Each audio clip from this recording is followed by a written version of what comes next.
this footnote is about how I feel when people trash men around me. Yeah, so as a trans man, I fought really hard for my masculinity, for my position in manhood. As it is, not that I've loved everything about masculinity. That was a big part of me getting there, was to realize that masculinity isn't what the cliche is. Yeah. So I still have the situations where I'll be in groups of friends and there'll just be this, all men are trash, you know, masculinity is trash. Like it's the whole, everyone who identifies as a man is part of this group of toxicness. Yeah. And obviously I don't see myself as being like that, and being trans doesn't exclude me from that possibility. I've certainly met trans men who find a lot of their identity in participating in the toxic parts. Yeah.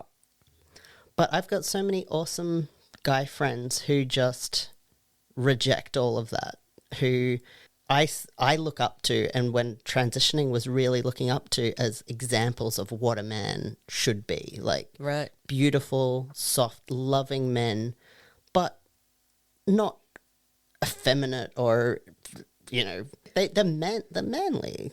To me, that's... So, like, manly in that traditional sense. They're cis-het. They, you know, they treat their wives beautifully, you know, they're great with kids. They don't care what people think. They'll hold the handbag. They'll wear nail polish, like whatever. They don't care because they're so confident in who they are as men. As compared to like these performative dudes who are just like, oh, I'm alpha. Like, the alphas. They're so insecure in themselves that they have to prove how manly they are by being shitlords. Yeah. They aren't, like, that's not masculinity. Like, that's not manhood. Yeah. Because they're so unsure about their masculinity that they have to put on a show. Sometimes it almost feels like what they're more concerned about is being winners. Yeah. And the kind of gender expressions that like society, or our society, traditionally associates with winners is that like hyper masculine, I'm the best. Yeah, exactly. And it just doesn't make sense to me. It's like very narcissistic. Yeah. It's not even to do with being a dude. It's just kind of like actually having human empathy. Empathy? What's that? So to go back to what I was saying about people trashing men, like, men are shit, like, oh, fuck men. It just, I get it. I get trauma. I understand. And particularly if someone's been traumatized by it, I'm not going to say anything. Like, you do what you need to do to, like, get through this. Yeah. But I think those of us who have processed and are on the other side, there's a great opportunity for us to now be constructive, to remind everyone that these are the guys that men are. That's like, that should be who we look up to as men. Soft, confident, sweet men who just don't give a shit, don't need to perform about their gender to anyone. They just live it. Yeah. And so, like, it might be a bit into the toxic positivity sort of stuff, but kind of like, I like to do that when I can, when I have the emotional energy to just be like, I prefer to be like, those toxic guys are poisoning masculinity. Like, they are infecting it. They are outliers. They're like, which, you know, would be nice. But there's certainly a lot of good guys out there who take on habits, because the more we promote certain social norms and structures, the more people will think that is what you should do, and they will pick it up and they'll perform it. So I'm going to stop promoting that shit. Like, I'm not going to say that's masculine. I'm going to say that's weak and like insecure. Like it looks really weak to me. This need to show off. Yeah, there's a fragility that Yeah. comes through there. Yes, fragile masculinity. Yeah. Exactly. It's just, I'm not going to promote that as being part of like true masculinity. And, you know, I'm not going to exclude anyone from the identity they identify from. Right. But the term, the great banner that hangs above men, fuck those guys. I don't want them defining what it is. Right. Yeah. They can sit on the side as a subgroup with a tiny little overlap in how that social structure of gender is defined. Let's push up these confident, lovely, beautiful men that helped me see that I am a man. It was me meeting guys like that made me realize I didn't have to be toxic or hypermasculine in quotations. Yeah, meeting these lovely men that are so confident in who they are with nothing to prove. Yeah.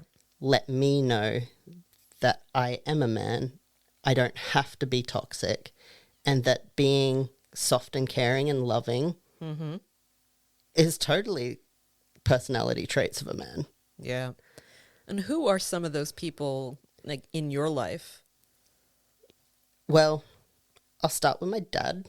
Like, he's always been so caring, always made sure that we got hugs every day and know that we're loved. He's not perfect by any means, but he's a big puppy dog. And certainly the love and care he's shown always has been important.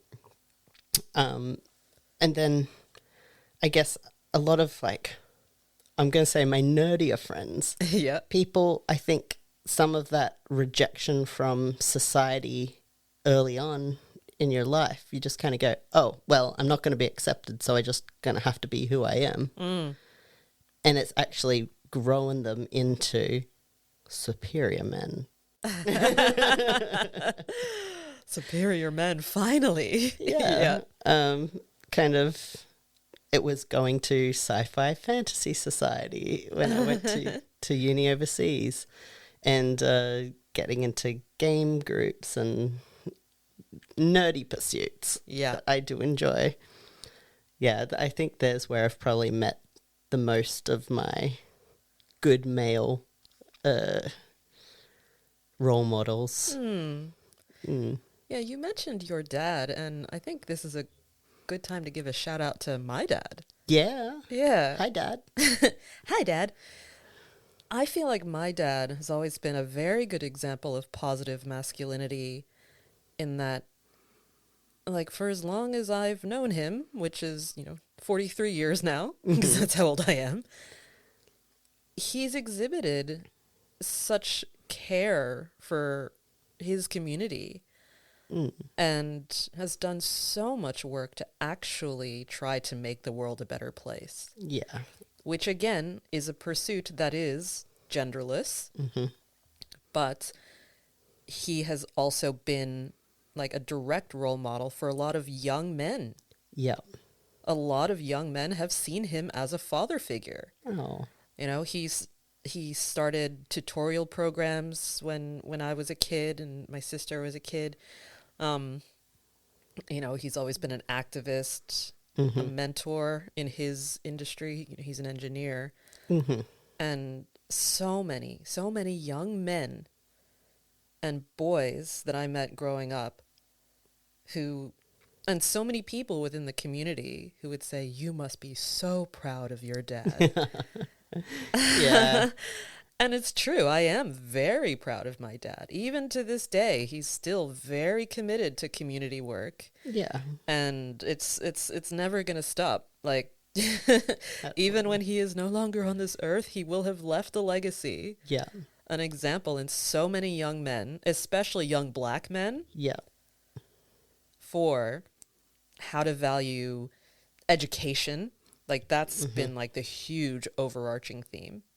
That's awesome. And like education as a pathway to whatever it is you want to do in life. Yeah. Education makes, whenever I've been researching like the social issues of the world, education's always up there. Yeah. At what we need to make change.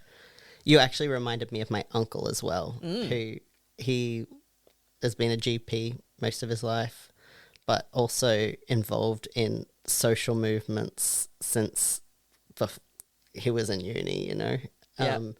And when he had to retire due to illness, Yeah. he just like, well, more time for activism. And so he's been just working on all his different, you know, Yeah. movements and things. And he's a trans ally out there.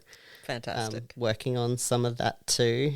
He likes to be a bit of a Trojan horse, looking like the quintessential middle-aged man who can just sneak in and find people being creepy and be like, watch out. I love that so much. Yeah, he's great. And I've always looked up to him as well. He and my aunt, when I was in an abusive relationship, had me come live with them for quite a number of years to get out of there. Wow. Yeah. A few of my doctors as well, I have really like been able to look up to like that as well, where they're just so interested in making the world a better place. Yeah. But they also find time for their families. Yeah. Somehow, no idea how. And they are so empathetic as doctors to their patients, at least from my experience. They're the sort of guys where I really like, yeah, that's who I want to be. I want to grow up and be just like you. That's beautiful. Even if they are not that much older than me. Be like some dude who's 2 years older. Yeah. Maybe 10 years older. Okay. Still a little bit ahead. Like, I can catch up. So I did a bit of looking around on the internet for just people who exemplify positive masculinity. And there were a few names of some real people, some fictional characters Yep. who came up on numerous lists repeatedly. So I just want to read a few of these names to you and tell me if you agree. All right. Okay? Yep. So again, the internet's opinions Yes. on examples of positive masculinity. Do not necessarily represent the opinions of the hosts of this show. They might, but we'll see. They might not. Okay. Mr. Rogers. Oh, yeah. Mr. Rogers is a lovely one. And I can't think of anything about Mr. Rogers that makes me think any... I don't think he's got anything in his past that's even have to do that for the time. Yeah. No, he's lovely. Yeah. Yeah, certainly that nurturing. And not worrying about how people see him as that either. A bit of a Santa Claus character almost. Like real life. Well, like... Yeah, Santa Claus is kind of a different discussion, but I know what you a mean. bit weird, I know what you mean. That whole like, I'm kind and sweet and want to make the children happy. I will climb down your chimney. Okay, like not that crap with Santa Claus. That's getting into the creepy stuff. I want to meet Alpha Santa. Yeah. Okay, next one. LeVar Burton. LeVar Burton. I grew up Yes. watching Reading Rainbow. Yeah. I And- listened to his podcast. Yeah. He's a lovely man. Seen interviews. He doesn't have anything to make me think otherwise. I tell you what, like, I sincerely believe that LeVar Burton had a huge influence on my current interest in sharing books with people. Oh, of course. Yeah. I would say that's very likely. Wouldn't it be great to get him on the podcast my someday? God. Just to meet LeVar Burton, I would like sell my soul. Let's manifest it. Yeah. Come on, LeVar. We're here. We're waiting for you. Love forever. Yes. Oh, just a quick one. What's When that? when I was 3 or 4 years old, I used to put my headband over my eyes and say, "I'm Geordie LaForge." Oh, that is cute. All right. So now we've got some more different characters. Gomez Adams. Oh, yes. And because also, like, so, like, masculine, like, oh, sexy Latin man. He was very, he as a character is very like proud to showcase even like his wife. Yeah, his love Yeah. and affection for Yeah. his wife and kids. Yeah. And that's something that I do find very endearing Uh-huh. in men, is when they just kind of show their emotion on display, hearts on their sleeves, which is my dad's very heart on his sleeve, I guess. That's sweet. Okay, let's just do one more. How about Patrick from Schitt's Creek? Oh, the perfect man. Yeah. What do you Just think? wasn't, except, yes, I mean, as a character, yep, that's what he was constructed for, I'm pretty sure, was to be the perfect man. Yeah. And of course, I think like no one can ever forget the scene where he sang to David that first time. It's like it still makes me tear up every time. I'm like, oh my god, There's a love lot. Patrick. There's a lot of good shit in that shit show. In that shit show. All right, excellent. So, Oh, I thought of one other. yep. Bob Ross. I love Bob Ross. Yeah, every time I see a happy little tree. And happy think little of Bob Ross. accidents, like not getting upset about your mistakes and learning from them and making them work. Love that. Yeah, a lot of philosophies we can take into our day-to-day life. Oh, yeah. Yes. And of course, there are so many other examples of positive masculinity that yeah, I think you would say the same. Actually, you said it before, that need to be amplified and held up more Yeah. as things for everyone to strive to, regardless of gender. Yeah, exactly. Yeah. I don't want to be the gender police, but this is more about reputation. Yeah. Or idealistic. Yeah. The social ideals of masculinity. Yeah. Yeah. Let's make them these guys. Yes. I want to grow up to be just like them. Big and soft and confident man. Yeah. If more men were like them, people wouldn't trash men so much. Exactly. Well, they wouldn't need to. Yeah. I feel like the world would feel like a more secure and safer place for everyone. Yeah. And I guess my message to the men out there too is don't feel like you gotta live up to some ideal of a man, like, or live up to masculinity itself to be able to be masculine and manly. Yeah. You are a man. What you do is manly. Yeah. Therefore, be you, Yeah. be proud, and like live by your values, like if they're good values. You know. Please don't live by shitty values. Yeah. If you are an empathetic, kind person, show it off. Like it will be appreciated for what it is. Yeah. Look at these characters. They're constructed on that to be what we see as an ideal man. Yeah. So, Yeah. It doesn't have to be all about like, being the dad who can beat up the other dad. that's all men showing off to men. Yeah. Like, if you care so much about what other people think, you're not going to ever be happy. Yeah, exactly. I think I just saw this thing, said the quickest way to destroy something is to compare it to something else. Yeah. Yeah. Yeah. I can see that for And sure. destroying your own confidence in your masculinity and who you are as a person, comparing it to other guys, to other people. Just stop. Yeah. Like, Just stop. just stop it. Okay. The end.